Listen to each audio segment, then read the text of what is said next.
Waouh. Le football n'a aucune logique, vraiment aucune. On a une équipe qui est championne d'Europe. Elle perd 3-0 face à une équipe qui a gagné la Conference League. Bon sang, mais Chelsea n'a pas respecté la Ligue des Champions quand même. Tu as en face de toi l'équipe championne d'Europe. Chelsea, c'est quoi ça? Ah, les amis, j'espère que vous allez bien parce que moi, ma soirée se passe très bien. Dans les CNTP, je ne vais pas vous mentir, j'aurais supporté le Paris Saint-Germain, mais comme je vous ai dit, étant donné que le Barça ne joue pas et que cette compétition a donné énormément de points aux joueurs parisiens, je ne voulais vraiment pas voir le Paris Saint-Germain remporter la coupe. Pas parce que je suis contre le Paris, non. Tout simplement parce que je ne veux pas voir un Parisien remporter le Ballon d'Or. Je préfère qu'il reste catalan, vraiment. Que ça puisse être Yamal, Lewandowski, Rafinha, le gardien, Chesney ou qui que ce soit. Tant que le Ballon d'Or est barcelonais, je m'en fous un peu du reste. Même si on ne va pas se mentir, j'ai une toute petite préférence pour Lewandowski et Yamal. Oui, Lewandowski parce que pour moi, c'est le gars qu'il mérite. Pas peut-être cette saison, mais par rapport à toute sa carrière. Mais je pense clairement que c'est Yamal qui va l'emporter. Je m'emballe, vraiment je m'emballe. Mais on va spéculer encore et encore par rapport à ce match. Pourquoi je vous dis tout cela? Parce que pour moi, si ce n'est plus une condition puisque le Paris Saint-Germain a perdu, je voulais non seulement voir le Paris Saint-Germain perdre, mais avec un score immense. Vraiment, je vous assure, c'était au minimum 5 buts d'écart. Même si le Paris Saint-Germain devait marquer ou quoi que ce soit, mais je voulais au moins 5 buts d'écart entre le Paris Saint-Germain et Chelsea.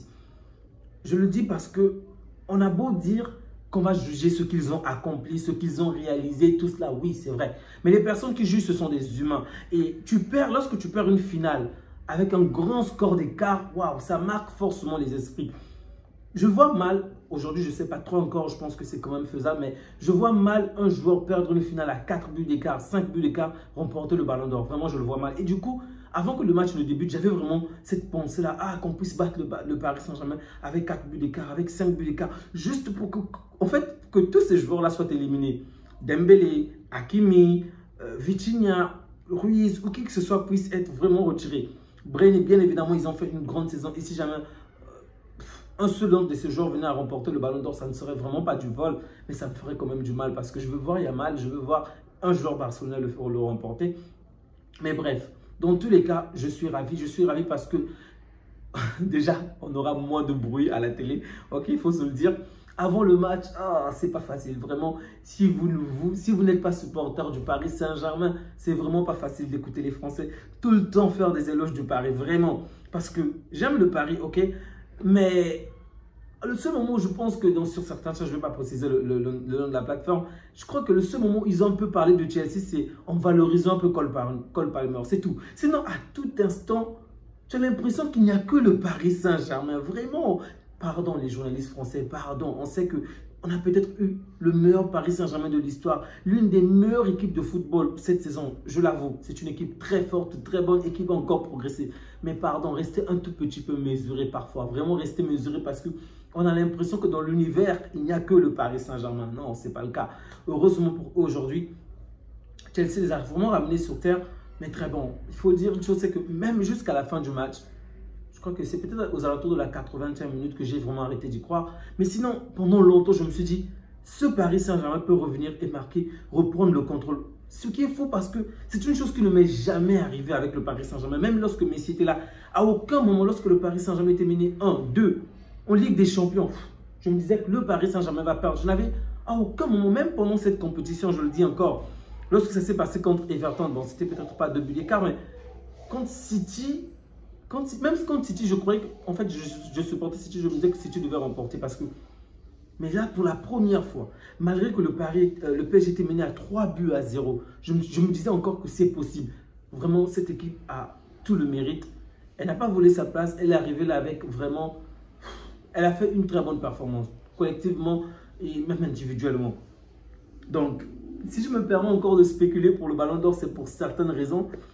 Dans les matchs où le collectif du Paris Saint-Germain n'est pas fort, Dembélé n'est pas fort. On a vu Doué faire des choses, mais pas Dembélé. Tandis que moi, j'ai beaucoup de références où même lorsque tout le Barça s'éteignait, tout le Barça n'était vraiment pas là, un petit garçon faisait toute la différence. Bref, ce n'est pas seulement ce match qui va faire la différence, mais aujourd'hui, on ne peut pas me dire que ce match sera occulté. C'était une finale, ok? C'était une finale. Et à aucun moment, je me suis dit, tiens, Dembélé est réellement dangereux. Sinon, sur une ou deux actions où il réalise des passes, mais de lui-même, ce point où on dit, c'est quoi déjà le terme exact? Où de lui-même, il arrive à créer, en fait, ce côté individuel où il éteint tout le monde. Je ne le vois pas avec Dembélé. Je vois Dembélé être très fort ou fort dans un collectif qui est très fort. Et c'est encore ça, sur ce point que je reproche Dembélé. Sinon, pour moi, je mettrais même Hakimi devant, sincèrement. Je pourrais mettre Hakimi ou même Vitinha devant. Parce que Dembélé est fort, oui. Dembélé a fait une grande saison, une saison qu'il n'a jamais réalisée, mais une saison que lui, il n'a jamais réalisée. De nombreux autres joueurs en ont réalisé, ok, en termes de statistiques. Donc, collectivement, oui, c'est le Paris Saint-Germain qui est fort. Je répète encore, je ne dénigre pas ce qu'il fait ou ce que le Paris Saint-Germain a fait. Mais tout ce que je dis, c'est qu'aujourd'hui, pour moi, c'est le collectif du Paris Saint-Germain qui me tape plus à l'œil, qui m'ébahit plus que Dembélé en tant que tel. Et on l'a encore vu aujourd'hui. Ils se sont inclinés parce que collectivement, ils n'étaient pas là.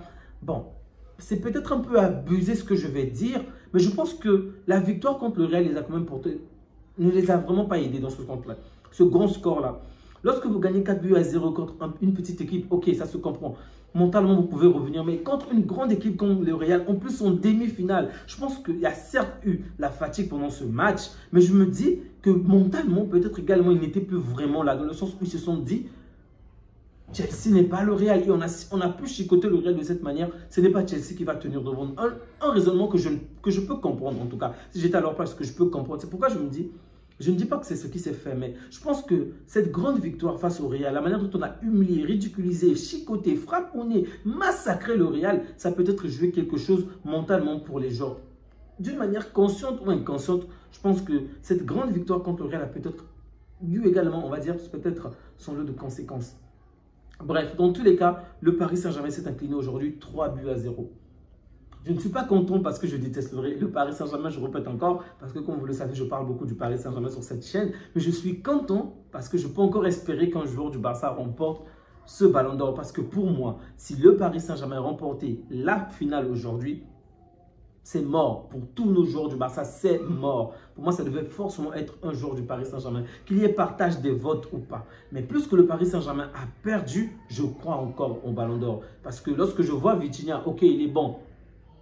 Il est bon, mais collectivement, il est bon. Hakimi est très bon, même individuellement. Lui, par contre, il m'inquiète. Il est très, très bon. Mais voir un défenseur remporter le ballon d'or, c'est pas courant. Donc, on peut le mettre de côté. Pour le ballon d'or africain, je crois que c'est encore possible pour lui. Mais européen, j'en doute fort. Dembélé, c'est bon. Il a fait une très bonne saison. Mais je le répète encore, le caractère décisif ou l'individuel seul... Non, je ne le vois pas avec Dembélé. Il a fait une ou deux fois, et même lorsque je parle de une ou deux fois dans ces matchs en question, il y avait Varach qui a fait également un grand travail. Il y avait Hakimi qui a fait un grand travail. Aujourd'hui, pourquoi pourquoi le Paris Saint-Germain s'est également incliné? Parce que Hakimi et Mendes n'ont pas réellement été à la hauteur aujourd'hui. Les deux joueurs qui jouent dans les deux joueurs n'ont vraiment pas été à la hauteur aujourd'hui. Et du coup, ce sont eux qui alimentent l'équipe, ce sont eux qui apportent vraiment cette différence-là. Je parle offensivement parlant, bien évidemment.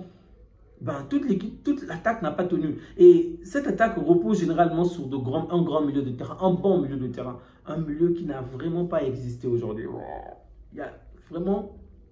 Je m'attarde beaucoup plus sur le Paris Saint-Germain parce que je vais prendre en compte le contexte du Ballon d'Or. Okay? Du côté de Chelsea, il faut l'avouer, Palmer, Palmer, tu es fort, tu es fort. Le mec, avant qu'il puisse avoir le premier break pour la pause fraîcheur, il a refroidi le stade en marquant un magnifique but. En fait, les gars se sont dit, non, il ne nous a pas assez refroidi, prenons la pause fraîcheur, ils sont allés prendre. Mais fallait pas. Vous avez redonné à Palmer l'envie de faire plus. Ils sont à peine revenus de la pause fraîcheur, ils chicotent encore. 2-0. Non. Palmer a sorti vraiment une très très grande performance. Bravo à Palmer. Bravo à toute l'équipe de Chelsea. Vraiment. En première période, ils ont été chirurgicaux. Donc, offensivement, c'était très bon. En deuxième période, c'était défensivement. En fait, le Paris Saint-Germain n'a pas été aussi nul que le Real. Ok, on ne va pas se mentir.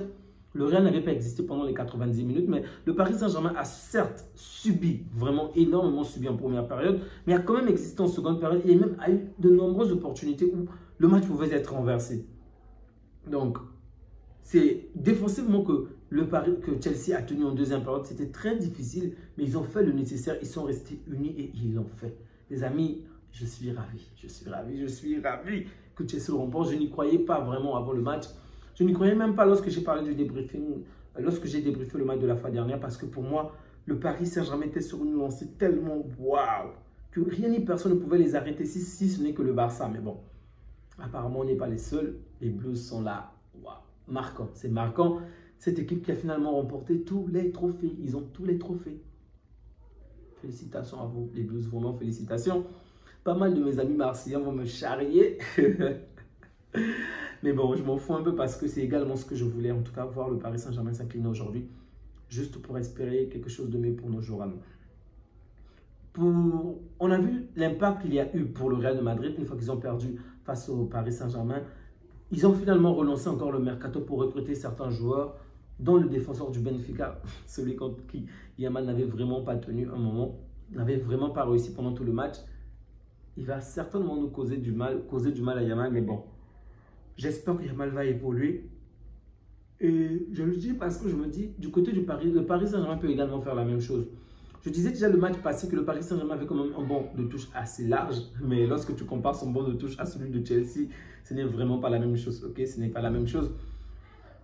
Et je pense qu'avec tous les moyens que le Paris Saint-Germain a, avec tout ce que ce mercato a rapporté, cette compétition a rapporté au Paris Saint-Germain, ils vont certainement se renouveler dans certains postes, à certains postes.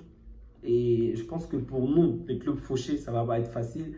Parce que non seulement ils vont prendre des joueurs sur qui nous on s'intéresse, ou peut-être même d'autres clubs s'intéressent, mais ce sont de nouvelles armes dont ils vont se parer en fait pour les prochaines compétitions. Donc ça sera très compliqué. Bref, on va parler du mercato du Barça un peu plus tard, un autre jour. Mais bon, je vois bien le Paris Saint-Germain recruter 2 ou 3 joueurs. 2 ou 3 joueurs. Au minimum 2 joueurs. Vraiment, au minimum, moi je vois 2 joueurs. Au pire des cas, si ça se complique, ils vont devoir... Non. Je ne vois pas le Paris Saint-Germain terminer ce mercato sans recruter un seul joueur. À moins qu'il puisse retrouver, un ancien joueur puisse retrouver une certaine forme, peut-être, mais sinon, je pense que cette défaite-là va quand même faire du mal. Ça va piquer l'orgueil en tout cas. Évidemment, elle peut se justifier sur certains points. La fatigue, l'épuisement, je ne sais pas. Comme je l'ai dit, la grande victoire face au Real, il y a énormément de points qui peuvent être à l'origine de cette défaite-là. Mais je pense qu'ils vont se servir de cette défaite pour davantage se renforcer sur certains postes. On l'a vu aujourd'hui, Beraldo n'est pas rassurant. On a vu de quelle manière Pacho pouvait vraiment manquer à cette équipe. Il n'est pas rassurant. Bref, je ne peux pas non plus l'en vouloir parce qu'il n'a pas joué pendant longtemps. Et là, les 2 derniers matchs sont quand même difficiles contre le Real et ensuite contre Chelsea. C'est vraiment pas évident. En plus, en termes de compétition, tu joues les demi-finales, ensuite la finale. Ça prend énormément de temps. Mais bref, dans tous les cas, je pense que le Paris Saint-Germain a tout intérêt à se renforcer à certains postes qui vont eux-mêmes juger prioritaires. Mais nous, on va se concentrer avec le Barça en espérant que nous puissions faire une très belle début de première saison. Et que les esprits seront marqués parce que Yamal, Rafinha, Pedri vont accomplir pour pouvoir les avantager. Ok? Donc, comme on le disait, cette compétition est suivie par de nombreux journalistes du monde entier. Donc, s'ils n'ont pas vu ce match, vraiment, ça va m'énerver. J'espère qu'ils ont vu ce match, qu'ils ont vu de quelle manière ni Dembélé, ni Hakimi, ni qui que ce soit n'a pu faire la différence. Je ne dis pas qu'ils ne méritent pas le ballon d'or. Ok? Je veux juste que les mauvais matchs de ces joueurs puissent vraiment être regardés et que les meilleurs matchs ou les meilleures performances de nos joueurs à nous puissent être mis en avant, puissent être mis de l'avant. Bref, on va s'arrêter là les amis. Prenez bien soin de vous ainsi que des vôtres et que Dieu vous garde.